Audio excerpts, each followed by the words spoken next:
Իշխանավոր տղամարդիկ պատրաստ են ներողություն խնդրել Սամվել Կարապետյանից։ Կոնկրետ հարցով իշխանությանը դիմեց Հայաստանի էլեկտրական ցանցեր ընկերության նախկին գլխավոր տնօրենի պաշտոնակատար Ուժեղ Հայաստան կուսակցության խորհրդի անդամ Դավիթ Ղազինյանը։ Իմ խնդրանքը ձեզ լրագրողներ,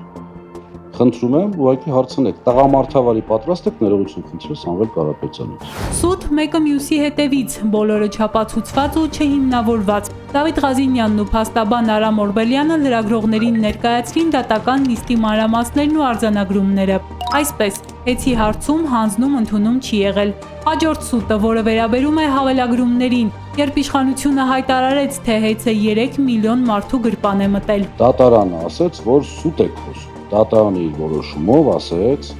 այդ հայտարարողին համապատասխան անձին ասաց դուք սուտ եք խոսում։ Դատարանը ֆիքսել է, որ սուտ էր նաև էկոնոմիկայի նախարար Գևորգ Պապոյանի այն հայտարարությունը, թե հեծը ինչից ձևերով կողոպտում է հայ ժողովրդին, մասնավորապես քաղաքացիների հոսանքի սակագնի մեջ մտնում են նաև հեծի վերցրած վարկերը։ Թղթի վրա անկախ, բայց փաստացի կախված, կախյալ հանձնաժողովի նախագահ ուղիղ հայտարարեց, որ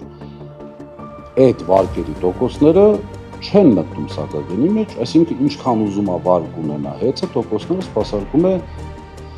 սեփականատերը իր միջոցներից։ Նրա խոսքով մի փոքր շոու էլ բեմադրվեց Փաշինյանի եւ ժամանակավոր կառավարչի մասնակցությամբ, որտեղ միտք հնչեց, թե կարող են ենթադրել, որ էլեկտրաէներգիայի էլեկտրոնային հաշվիչ համակարգը կարող է ջնջվել ինչ-որ բան թաքցնելու համար։ Դատարանը ֆիքսեց, որ այդ համակարգը չի ջնջվել նախ առաջին հերթին, այսինքն չկա ապացույց, որ դա ջնջվել է,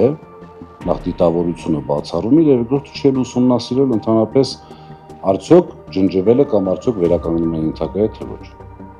Դա մի սուտ, ուղղակի սուտ, բառից բուն իմաստով թող դատի տան, թող հերքեն, չգիտեմ ինչ անեն։ Իրավական հիմնավորումները անգամ դատարանի ֆիքսացն ապացուցեց, որ հեծը խլելու գործընթացը քաղաքական է ամբողջովին։ Փոքր ընդմիջումներով 13 ժամ տևած դատական նիստում եւս դա արձանագրվեց, ասաց Ղազինյանը։ Այդ քարտ բլանշը, որ տրվել է ժամանակավոր կառավարչին, ընդհանրապես փորձել վախեցնել կամ ճնշել Սամվել Կարապետյանի եւ երկրորդը որպես ընտրական ռեսուրս օգտագործել։ Ընկերության հետ կապված իրավիճակում իշխանությունը պարտվել է եւ դրա մասին են վկայում նաեւ դատարանի հիմնավորումները, նշեց Ղազինյանը։ Փաստաբան Արամ Օրբելյանն էլ ասաց, առաջին ատյանի դատարանի որոշումը կբողոքարկեն վերաքննիչ դատարանում։